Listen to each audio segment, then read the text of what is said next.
Hello and welcome back to the Cheltenham Roar, the show brought to you by oddschecker and pricedup.bet as we look ahead to the weekend's racing with a lens and a wider view towards the Cheltenham Festival coming up in March.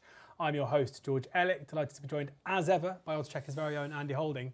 George. And making his Cheltenham Roar debut, it's Basher Watts. Bash, how are you doing? Very well. How are you? How are you? I'm very well, thank you. For those who are unaware of who you are, somehow, where they've been living under a rock. Where have they been? Yeah, for any listeners or viewers, just fill us in as to what you do. Yeah, of course. So very simply, I'm a racing fan that started posting content on social media, and from there we've built up a racing club and a syndicate.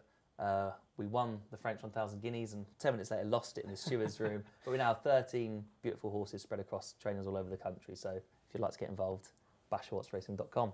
And what's currently up for grabs? Yeah, sure. So we've got two-year-olds. One with we've got one with Mick Appleby and one with Owen Burrows, a lovely cracksman and a Palace Pier filly. And we've just released a new lease horse as well with Jack Morland in Newmarket, just £45 a month for 1%. So brilliant. Easy, affordable, and it's great fun. Lovely. Andy, you going to sign up? Very tempted. my days of owning horses are kind of like on the wane. Okay. How come? It's one of those things where I've done quite well and successfully with the horses I've had, and it's not cheap. You just want to bet them now? Yeah. So, but I do a little bit of work with sort of George Scott sourcing them and stuff like that. So there's kind of like a little bit of pressure on that anyway, without me financially being involved as well personally.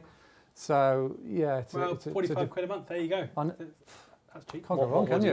Right, this is Can't go wrong. It's becoming an advert. Yeah, most importantly, Priced Up sponsor this show. So if you haven't got a Priced Up account already, head to pricedup.bet. You can find loads of good offers there. There is the price boosts page up there where you can find boosts across loads and loads of different markets across different sports as well. Plenty up there too. If you log in, you've got the trader chat as well, so you can have a chat with the traders if there's a price that you're after or whatever else. So if you haven't got a pricedup.bet account, make sure you sign up for one. And thank you to them as ever for sponsoring the show. Now, this is a Cheltenham Trials Day preview. Cheltenham Trials Day comes up on Saturday, and we are going to go through some of the card, looking at a couple of the trials races and looking ahead to March as well, to touch on the races where they may give us a bit of a steer on what's coming up in the future. So we'll get straight into it and kick off with the 1240, which is the Triumph Trial, where Maestro Conti is the 11-10 favourite ahead of Manila Yoga at 5-2. One Horse Town is 8-1. 10-2 is 11-1. 12-1 Hardy Stuff and 20-1 Bar Those. Andy, take us away. Who do you fancy here? I fancy Manila Yoga. He won first time out for Joan Allen over in Ireland, one of those introductory juvenile hurdles they have over there. He didn't do a particularly fast time. I was actually asked about him, funny enough, by Bloodstock agent. I said the time figure wasn't all that special. Couldn't really recommend him off the back of that, but he did it in really decisive fashion. I think he won by 6 lengths. The ground was heavy as well, so it was probably a race that was fairly slowly run because of the conditions. So it was a difficult one to judge. But he subsequently went to Paul Nicholls. He had his first run at Newbury the day and he won again. But I think there's a huge amount of substance in that victory. I'm still a big fan, and I was a fan of Active Innocence going into that race. I actually thought after Active Innocence won Newbury first time out, and Old Park Star at the time had won at Kempton, and then he won at Cheltenham next time out, that maybe Old Park Star might be Connections' Turner's horse over 2.5, and Active Innocence would be the supreme horse. That's very much the way that it seemed to be going. They went back to Newbury over 2 miles with Active Innocence. He went off 2-7 favourite. He was back from 4-7 into 2-7. He had an uncontested lead, and this Manila Yoga just went by him. I could scarcely believe what I was seeing, because I thought, Nico's got this covered all the way through. And to be fair, he just got beat by a really good horse on the day. I know there was a weight for age scale, and people look at that and think, well, the juveniles have probably got a better chance of beating the older horses under those conditions. But I still think it was a fair effort for a 3-year-old at the time to beat an older horse like Active Innocence at a track that he'd already won over. He must be very good if he's managed to do that. So I think he's underestimated here. I think the market's slightly overreacted by Maestro Conti's performance at Kempton. Yes, it was visually eye-catching, but the time wasn't great. And I don't think the substance of the form is anywhere near as strong as what Manila Yoga did. It's not necessarily something that Paul Nicholls would tend to do nowadays, because he doesn't normally have runners in the Triumph. But I think he might have to reevaluate that way of thinking come Saturday. So he's one of my strongest bets of the weekend, Minelli Yoga against Maestro Conti. I don't think the others count, albeit they're quite a nice bunch of horses. So yeah, I'm quite keen on him. So Bash, we spoke before off air and he said Maestro Conti just wins. How do you feel after hearing that? It's going to be a long weekend for you, unfortunately, buddy. Desperate trouble. Maestro Conti just wins, I think. You know, obviously won nicely in France on hurdling debut. Went off 8-13 at Kempton, first start for the Skeltons. Probably wasn't the strongest renewal, I think you're right, but I know you're a clock man, I'm an eye man, and what I saw was visually really impressive. Won by 9.5 lengths, and everything I'm hearing about this horse is he's a rocket. And I think Maestro Conti will take all the beating. But there is another horse that I do really like, but I don't think will go for the triumph. But I think she will run a really big race, and that is Tontala 2. I was impressed with her at Chepstow. She travelled really well, put the race to bed nice and early. She's improving. She's one to keep an eye out for. She does have some improvement to find on the ratings. But looking at her, I think she gets the mare's weight allowance. She's 33-1 for the mare's novice. So if she was to run well here, Tontala 2. I'd be interested in her for the mare's novice, but Maestro Conti wins this for me. Maestro Conti, yeah, is the 11-10 favourite. Tontala 2 around about the 11-1 mark, and yeah, as you say, 33-1 for the mare's novice. I'll have a quick look at the Triumph Hurdle betting for March, where Narciso Has is the 7-2 favourite, Proactive 7-1, Manche 2 8-1, Maestro Conti, as we mentioned there, 10-1. Fantasy World yet to be seen since joining the Henderson Yard from the Baldings is 11-1. Macho Man 14-1, 16-1 bar those. Andy, any appeal in that market for you at this stage? Yeah, I mean, a lot depends on what happens with Narciso Haas at the DRF. He's owned by Proactive, who on our times anyway has done the quickest number. He actually went over the threshold that we usually look for a Triumph Hurdle win. It was a fantastic performance when he won at Fairyhouse the other day. He actually got taken on for the lead by Coombs of Gordon Elliott, and yet he still quickened off the front, and he beat Macho Man, who got a lovely draft in behind in the hands of Paul Townend. He had the run of the race, and yet he still couldn't get by Proactive. So I think Proactive is a very good horse. But what do they do if Narciso Haas blows apart his field in the DRF? They've then got a choice of, well, do we run the two, or do we maybe run one of them in the Supreme? Yeah. They've done it before. JP's done it with Fakir Dudaris a few years back, I think, when he finished third in his Supreme year, when he looked like going down the Triumph route, having won on Trials Day. So there's a lot can happen between now and then. But as it stands at this very moment in time, you're asking me who's the best horse on the numbers and visually what they've done on the clock. Proactive at 7-1 is the standout. Anything make appeal to you in that Triumph market? I completely hear what you're saying about Narciso Haas, and what he did after the last at Leopardstown was ultra impressive. But I think in terms of value, Monge 2 at 8-1 I think is far better value than Narciso Haas. But I've played 2 currently, Fantasy World at 20, he's been backed into 12s. All the talk is that this horse is a rocket, being bought for the race, but we're yet to see him. And I do think Maestro Conti's 10-1 at the moment. He will win on Saturday, he'll be a lot shorter. So in terms of value, he could be a play. Lovely stuff. Just turns up, takes you on. Unbelievable. Where's the respect? Yeah. Unbelievable. No, it's good. We like a bit of competition, don't we? Right. Yeah. It's no point us tipping the same horses. Yeah. It's boring. When Blogger sits there, he disagrees with you the whole time, doesn't he? Totally, yeah. Yeah, shoots me down in flames every race. And who comes out of that one on top? Cotswold Chase now, the 225 at Cheltenham on Saturday. The first of a couple of forerunner affairs here with Grey Dawning, the 4-7 favourite ahead of Long Press at 9-2. Spillane's Tower 5-1, Florian Porter 16-1. Trappy betting heat this one, Bash. How do you see it? Yeah, it's one of those ones you kind of want to try and take on the favourite, but the more you look at it, the further he wins. I can't see for the life of me Grey Dawning being beaten here. You know, he's gone to Cheltenham twice, he's been second, and he obviously won the Turners Novices Chase with Ginny's Destiny behind him. For me, he's definitely more of a 3-miler. Last seen winning the Betfair Chase with his head in his chest. He's £2 clear of the field on ratings, and for me, if he stays upright, he just wins. I can't for the life of me see how Long Press. There's a little bit of collateral form here with Stage Star. Long Press beat Stage Star by 3/4 of a length when getting £4, where Grey Dawning beat the same horse by 10 lengths off level weights. I know obviously you've got different ground and different conditions at the racecourse, but Spillane's Tower hasn't really put in a good performance since being second in the John Dirk, and Florian Porter's been off for ages. Grey Dawning just wins. Andy? I think a lot depends on the conditions, really. Yeah. Whether he's a viable bet at his current odds around about 4-7. If they get a lot of rain and it goes heavy, not necessarily sure that'll be ideal for Grey Dawning. If he is vulnerable, and he has been vulnerable before in a finish, it is if it's a real slog. And this is 3 mile, 1.5 furlongs round the new course on bad ground.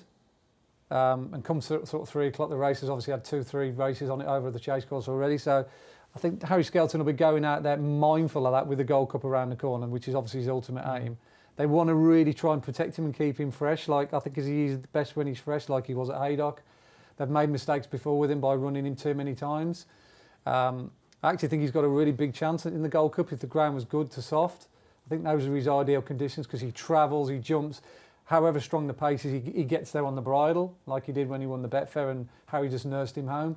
But trying to nurse him home up the hill against a couple of strong stayers here on Saturday might not necessarily be his ideal bag. So like I say, it'd be interesting to see how this race pans out. If I had to have a bet in the race, and that's what it's all about, I'd probably say Long Press is a smidge of value. I thought he ran really nicely behind Blaze the Way on his first run back for a long while. He had top weight in a handicap. He was 6 jumping 3 out and he stayed on very eye-catchingly to show that the fire still burns with him. But he won the race last year and he is a proper heavy ground horse and he loves Cheltenham. So if there is a chink in the armour, or let's say Grey Dawn isn't all guns blazing and win at all costs on Saturday, because I don't think it necessarily matters one way or the other with him, whether he does or not, then Long Press could easily pick up the pieces. So what is he at the moment? 9-2. 9-2, yeah. I've seen worse 9-2 shots. Interesting. Would you be looking at the without market at all? Yeah.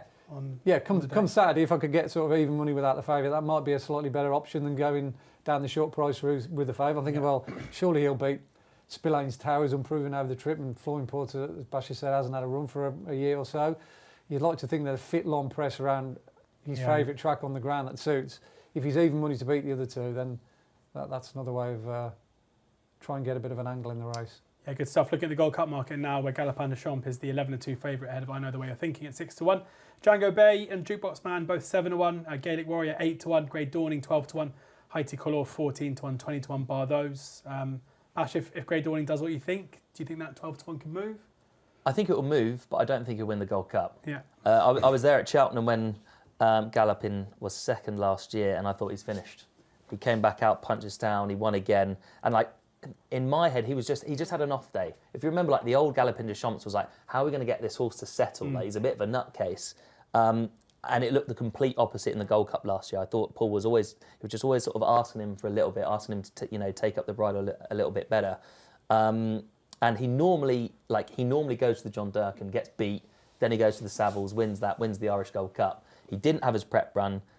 He ran a massive race at Leopardstown last time out in the Savills. He took it up 2 out. I thought he was going to win. Took a bit of a blow. Nearly got there. I think Galopin de Champs will win his 3rd Cheltenham Gold Cup.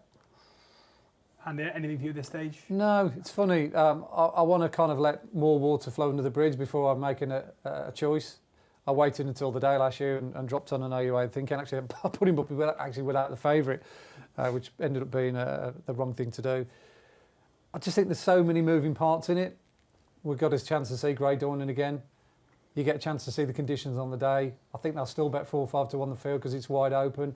Even if Galopin de Champs wins, which he might do, as the market suggests at Leopardstown, I don't think he'll shorten up too much. Yeah. The way you're thinking has got to come back at some stage, surely, when the spring and the sun's on his back and the Cromwell team come out of their little bit of a mid-season slump. So there's lots of things can happen in the Gold Cup. I've got no real strong opinion one way or the other to put anything up at the moment. So yeah, it's a bit of a straight back answer to you, but that's fine. Yeah, I'd rather just leave it well alone for the time being. We'll move on then to the International Hurdle, where Sergino, after that winning return, is the 2-5 favourite ahead of the New Line at 2-1, and the Nemean Line is 50-1, and Brentford Hope 80-1. We'll go straight on at the same time and give the prices for the Champion Hurdle, because this is the race of the weekend or Saturday that is the most telling in terms of what we're going to see come March. And Sergino is the 5-4 favourite in the Champion Hurdle, with a New Line 4-1, Lossiemouth 13-2, Brighter Days Ahead 12-1, Constitution Hill 12-1, 14-1 Golden Ace, 20-1 bar those. So we can kind of package them together because at the moment they both look like a match, Andy. On which side of the fence are you, and can you find a bet in either race? This is going to make or shape the whole landscape of the Champion over the next 2 weekends. We're going to get Lossiemouth, Brighter Days Ahead over in Ireland. and we're going to get obviously Sergino against the New Line. So you've got the first and second favourite and the third and fourth favourite at the moment. If you're like a Lossiemouth fan, or you're in the camp of Lossiemouth, you're almost looking for reasons why you want to be taking on Sergino. If he goes and absolutely blows the New Line out of the water, you could see them easily thinking, oh, stuff that for a game of soldiers, we'll stick with the mares again, which is the sort of easy way out, but probably the most sensible option. I don't think Sergino will get beat Saturday, because I just think he'll have too much speed for the New Line. I know they're training the New Line differently, and they're trying to make him into a 2-miler, and that might well be the case. But Sergino's look incredibly fast. The numbers that we've got for Sergino at this stage of his career over 2 miles is a lot better than what the New Line's done over 2.5. So it's a massive transition to come up against a horse like Sergino around a track that Sergino's already proven on. Don't forget he won on soft ground on Trials Day, was it 2 years ago, was it? In his juvenile year. So he's got that advantage in his lock as well. I think he'll make the running as well. That's another thing, that Nico will be able to dictate matters to his own tune, like he did at Kenton. It's going to be very difficult for the New Line to get by Sergino if he's in full swing from the second last, that long run to the last. You know, he's a strong horse, Sergino, on that ground. He is going to be difficult to outstay. So I think the market's right for Saturday, and he could easily be odds on. Well, I think he will be odds on come Saturday afternoon. So do you think there's any value in taking the 5-4 now about Champion Hurdle? Well, yeah, because if he does win, and then you know, it almost, I won't say rules out the New Line, but it'd be very difficult to see him turning the tables, wouldn't it? Yeah. Bash? Yeah, it's a tricky one, really, because the question you're asking yourself is, would the New Line have won the Fighting Fifth if it had stayed upright? And I feel like we're going to find that out at the weekend. But I feel like going back to that race, everything kind of went wrong for him that day. Like Constitution Hill fell, and I feel like after then he was just on his own. And he looked a little bit novice-y, like he nearly ran out, he obviously fell.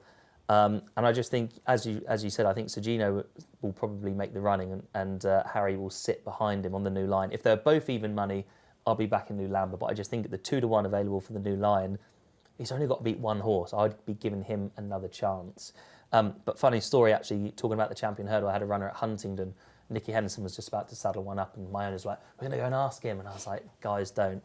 They came back and he said he gave him one horse for Cheltenham, and it was Sergino in the Champion Hurdle. So I've managed to back him at 4-1 for the Champion Hurdle. But if I was going to have if you're going to back one for the Champion Hurdle, back them before they run. Do you know what I mean? If you like the New Line for the Champion Hurdle, back him before he runs, because he's got to beat Sergino on Saturday if he's going to beat him in March as well. So I'm kind of sitting on the fence, but I think 2-1 the New Line is a decent enough price. Just you wait till Constitution Hill wins around Southall and Nick will change his tune. Right. Let's move on then to the 3:35, the Cleeve Hurdle, where Impose Toi is the 10-11 favourite, had a strong leader at 4-1. Machon 2 is 6-1 alongside Dolly the Great. Gal Road 12-1. Camsinas. Don't say that too quickly. Is 28-1. Bash, how do you see this? Well, it's a shame, because I actually quite like the French horse, the Lem, who's not running here in the end. And it's one of those boring ones, but, you know, Impose Toi has had strong leader behind, looks to have his measure every time they meet. And also, you know, the likes of Dolly the Great, who was going to show up, like, beaten even further. Impose Toi's got a lovely record here on the old course, and I think, you know, the hill, I think, will just increase his winning distance between him and Strong Leader. They've looked very closely matched this season, but I do think if Strong Leader's going to win, Impose Toi has to make an error or not be 100%, but I think he will, and I think he just continues winning. He seems to be improving to me, and I think he'll go further clear up the hill. Andy, do you agree? Sort of, yeah. It's one of those races where it's almost a process elimination race more than anything. I've heard on the grapevine that they're going to kind of evaluate the conditions on the day with regards to Impose Toi, whether he does run or not. Okay. Again, I don't think they really necessarily want a slogging match come Saturday in his preparation to go to the stage. He's more than capable of getting him ready at home, and off the back of his winning the long walk and beating Strong Leader at Newbury as well, of running straight into the stairs without having another run. This race is an opportunity for him to continue his progression as a leading contender for the stage, but I don't think it's the be all and end all if he runs on the weekend. You know what Nicky's like as well. If there's any sort of reason to pull one out when he's a little bit iffy, that he will. And the chances are, looking at the conditions and the weather forecast, it might well go heavy. But then you look at the others, you think, okay, if Poir doesn't run, what's the bet? Strong leaders 0 from 4 at Cheltenham. I wouldn't say he doesn't like Cheltenham, period, but he's definitely better at other tracks. Newbury Bean, he's probably, and Wetherby, flat left-handed tracks. Marchand too. He's 2 for 2 at Cheltenham. But again, looking at all his best form, it's on good or good to soft ground. He's flopped before, not run so well on soft ground, and there is a kind of vibe going around that Emma Lavelle might not necessarily run him as well if the ground changes to heavy. So you're only really left with Doddy the Great and Gale Rowe. Now, Gale Rowe won this race last year, which was a real poor renewal. I mean, with great respect, Botox High was in it, also like that. And he went into the race in good form and Julie won as favourite. He's now around about a 12-1 shot. But he does like it here, and if he does just keep going, and it wouldn't surprise me if he outran his odds. I'm not saying for 1 minute he's going to win, but he's a viable player if certain horses don't run. And Doddy the Great apparently wasn't quite right when he ran at Ascot, and he is also a course and distance winner as well. So a lot depends on the dynamics come Saturday. This race might look a completely different picture if Impartoir and Marchand 2 don't run, or one or the other don't run. So it's very difficult for me to have a strong opinion now until you see the full field and you've got exactly what the ground is. I agree with Bash. If it's not too bad, Impartoir will win, because he just has a way of winning, doesn't he? He's a winner. I mean, surely, yeah. He just knows how to win, doesn't he? Yeah, no, absolutely. But if there was an element where you were unsure if he was going to run, and obviously, we're post-final decks now, so there would be a Rule 4, and it wouldn't be, in terms of anti-post betting, the race cutting up. But is there any that you would bet Doddy now? the Great. Yeah, okay. I think Doddy the Great. He got close to strong leader at Newbury. He ran okay at Ascot, but like I say, he wasn't quite right. Apparently, I think his blood wasn't quite right. So you can take that with a little bit of a pinch of salt. But he does love Cheltenham, so that might just bring it back in his favour if he's got a clean bill of health, which apparently he has. And look at the stayers now. Tiapu is the 7-4 favourite, ahead of Honesty Policy at 4-1. The aforementioned Impostoire is 5-1. Bob Ollinger 7-1, 16-1 Ballyburn, and Cabral du Matin 20-1 bar those. You've both spoken there about Impostoire being the one to beat here. Does that 5-1 make any appeal to turn the table? Well, to beat Tiapu next year or in March? I mean, in my opinion, I think it's a division which is just lacking a little bit of quality and excitement, if I'm honest. To Hooper, I don't want to be getting stuck into it 13-8. I don't think he had any excuses to not win it last year. Yeah. The horse I want to turn up here is Cabral de Matin, won the Grade 2 Cleeve Hurdle. He's 2 from 2 since going to Dan Skelton's. He's young and improving. I think the further he goes, the better he'll be. He's 20-1. Send him here, he'll win. Or maybe not win, but maybe run. At 2020, he's going to run a massive race. He's the new kid on the block. Cabral de Matin for me, if he turns up. Cabral de Matin for the Skeltons, for Bash. Yeah, he's a good horse, Cabral de Matin. He's done a couple of really good times, but I've got a sneaky feeling, listen to the grapevine, that he might skip Cheltenham and go to Aintree. Yeah. That's the only slight bugbear with him. I think they're looking to preserve him for another year, maybe run him in the Stays next year after he's earned his stripes, if you like, at Grade 1 level. So it might well be that he'll avoid Cheltenham and perhaps pick up easier scraps at Aintree over 2.5 miles, which seems to be his trip at the moment. If I was going to have a bet right here, right now for the Stays, which is the question you're asking me, it'd be Honesty Policy. It was a massive eye catcher, wasn't he, in Ascot? His first run back of the season, he was up against horses in great form. He hit the line really strong. It just looked as though he got done for lack of match practice more than anything else. He was definitely closing down on Impartoir and strong leader as the line came. And the form's already been frank with Pottish John winning the other day at Windsor. He was 4th. I think the long walk is definitely the key to the Stays Hurdle this season. So he's got a strong hand, hasn't he, JP? He's got Impartoir and he's got Honesty Policy. Good luck to the respective jockeys there with that merry-go-round. Who's going to ride who? 4-1 Honesty Policy there in the Stays with priced up. Finally at Ascot, we're going to have a quick look over at Doncaster as well before we finish up. But we've got the AIS Novices Hurdle over 2.5 miles, where Act of Innocence is the 6-4 favourite ahead of Taurus Bay at 11-4, 11-2 about heads up, 10-1 the Blue Room and Fortune Timmy, 12-1 bar those. Andy, always like coming to you about these novice hurdles because normally your speed figures are pretty indicative of what's to come. How does this market look compared to your sheet? Yeah, Act of Innocence is well clear. Okay. Yeah, he's run when he beat Sinatra first time out at Newbury, as I said in the earlier preview, is the standout piece of form, but that was over 2 miles. They're obviously experimenting. Now Old Park Star's put a marker down for the 2 mile, having won the Rossington Main. Whether he's a viable Turner's horse, we'll find out Saturday. If he gets a trip, he's going to be very dangerous. Obviously Saturday, but he's also going to be very dangerous in the Turners because he is a very good, very, very talented horse. Not totally sure about the sort of second, third and fourth in the market there. I quite like Fortune Timmy as a horse going forward. He actually ran really nicely at Kempton behind Old Park Star, and that form's worked out really well. Obviously, we've seen what Old Park Star did. Wandering Ego ran well out of it. The thing of Nodges Wilson Davises is one of the favourites to win the William Hill Hurdle. I think he was second. He won at Ludlow next time out. I can't remember his name now. But that whole form of that Kempton race is really good. And then he went to Plumpton over the Christmas period and absolutely trotted up in trip. He looked a better horse, a more comfortable horse running over 2.5 rather than the hectic pace of a 2 miles around Kempton.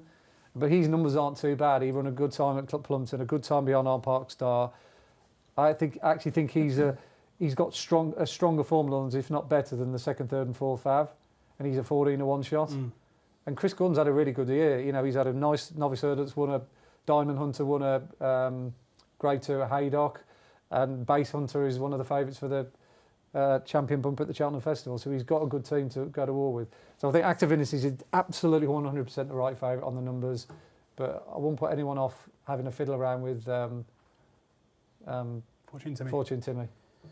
6-4, Active Innocence, Fortune Timmy 10-1. Bash, how do you see it? Yeah, I hear what you're saying with Active Innocence, but I think you've got it spot on. They're trying to make him into a 2.5 miler, and I think he's more of a 2 miler myself. I'm going to take him on with Taurus Bay for the team Ben Pauling. I know they think a lot of this horse. Won last time out. The second has gone on to win again. Frank in the form.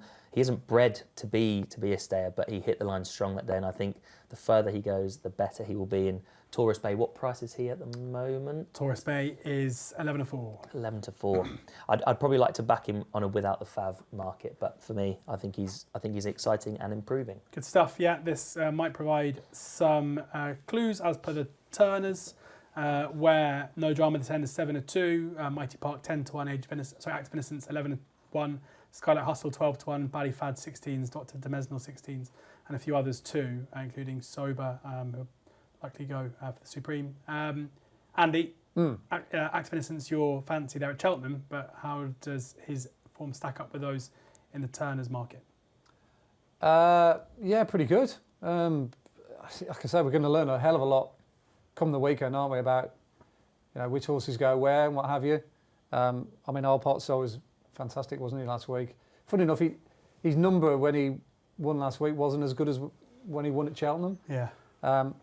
I'm a massive fan of the horse. There was a slight overreaction with his price change. I think he was 7-1 going into Haydock, and he's come out of it now 9-4. Everyone seems to be making their mind up that he's the supreme winner, like the reef he's already around his neck kind of thing. But there's a hell of a lot of them, a whole gaggle of horses who've run similar numbers to what Old Park Star has run. Mighty Park was really good the other day. Sober Glory was really good when he won at Newbury. I think he's a massive prize for the Supreme. I don't think we should be forgetting about Idaho Sun and My Daddy Paddy. They've run similar numbers to Old Park Star at Grade 1 level when they were first and second in the Towton. Idaho Sun, of course, he ran really well in last year's champion bumper when he was just behind Alcaros. We haven't seen him properly yet. We saw glimpses of him the other day at Leopardstown. I mean, he could easily win his main hurdle or go to the DRF and do something silly, and he throws his cap into the ring. I think there's more to this race than the market suggests. I'm not knocking Old Park Star, but I just think he's a bit short. If you gave me a bet now, it'd definitely be Idaho Sun or My Daddy Paddy. I think the form of that Towton race is really good, and they've kind of like just fallen behind the radar. The recency bias has lent towards other horses, and it's almost that if that race wasn't run at Aintree. But I think they definitely underestimated those two. Ask Andy for a turn. His preview gives you a Supreme one. Yeah, there you go. Sorry. No, that's good. We cover them both. There you go. You can do the Turners, I'll do the Supreme. There we go. Well, the thing is, we've got 6 minutes on the clock. We're going to find out loads because you've got Heads Up and the Blue Room have all been behind No Drama this end, who turns up in the 4:10. So if one of those go close, you might as well give No Drama this end the Turners at the moment. I think he looks like the most likely winner. I want to see a little bit more before I get stuck in, but I will take some 33 to 1 available on Taurus Bay just in case he does win from a value point of view. But no dramas this end at the moment. He looks the one to be with, doesn't he? Going back to the Turners, I wouldn't write off Sortudo either. He's around about a 16 to 1 shot. Correct, yeah. Yeah, he got beat by I'll Sort That the other day, who is a very, very difficult horse to pass. He got headed the time before by the Flying King, and he came back on the long climb to the line at Navan. He did exactly the same when he won the Lawlers and Ace, which is a good trial for the Turners. But I think Sortudo was probably ridden a little bit too far of his ground. I think Patrick was following his stablemate, who was strongly fancied in the market, and all before he knew it, he was like, oh God, I'm 7 or 8 behind, I'll Sort That, I better go after him. So even though he got to win striking distance of I'll Sort That, the effort to do that I think took its toll late on. So I don't think we should be writing off Sortudo just yet.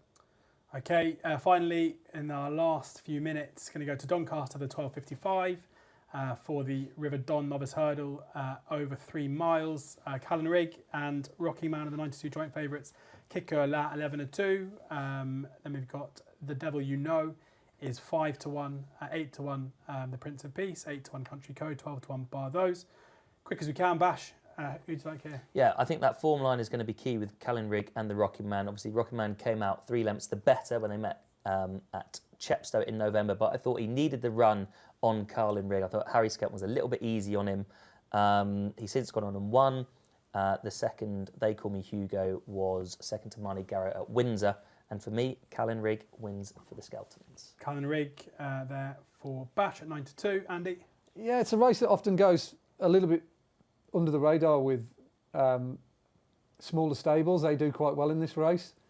I'm not saying for 1 minute that Becca Curtis is a small stable, given what Oticulo has done in the last year or two. But she runs a lovely horse in here. The price is a price of peace. He first caught my attention at Fosslas when he ran in a good maiden hurdle on the numbers behind Kalkbrenner, horse of Ben Paulins. Clint Madrick, who finished 3rd that day.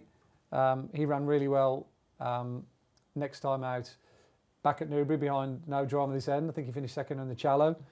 So that collateral form of that Fosslas race worked out really well. And A Price of Peace himself went to Chepstow the time after and absolutely trotted up. But he looks as though a horse, he's just got a bundled amount of stamina. The further he went at Chepstow, the better he looked. He reminds me of Fisher's Cross, who won the Albert Bartlett many years ago. And he's around about a 33 to 1 shot at the moment. I think you can get 50s if you shop around for him, for the Albert Bartlett. He's 8 to 1 to win Saturday, which I think is not a bad shout. So I'd definitely give him a positive shout. And also Country Code as well, who won at Kelsey the other day. He clocked a really good time when he won and beat a good field. He hit the line really strong, and Ruth Jefferson knows what she's doing when she's got a good horse, and I think he is a very good horse. So I'd probably back those two on Saturday. A Price of Peace at 8 to 1 and Country Code at 8 to 1. But out of the two, which one I think is the more likely to win at Albert Bartlett, if I had to sort of predict it now, I think it'd be A Price of Peace.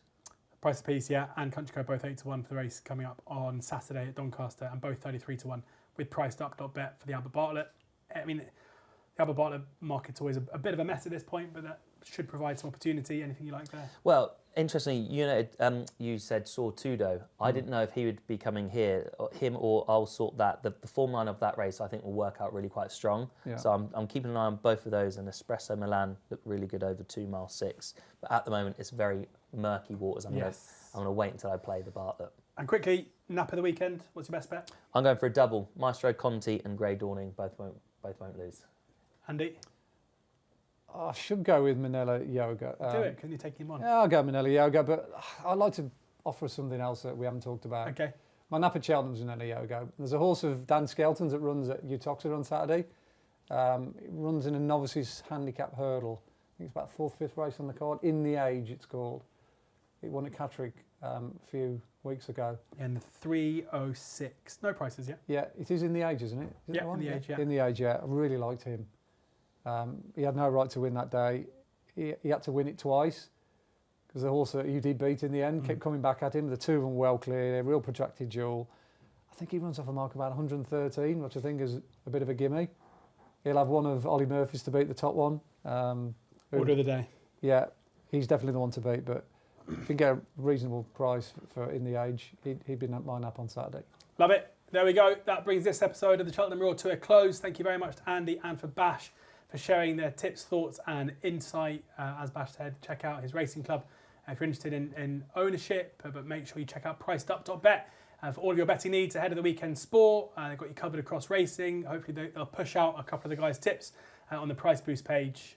Also make sure you check out oddschecker for all your fixed odds betting needs, including Andy's tips every single day of racing. Should be a cracking weekend ahead of us. Enjoy Saturday's racing. We'll be back with a DRF preview next week, so keep your eyes peeled for that. In the meantime, enjoy the racing and please ensure that you're gambling responsibly.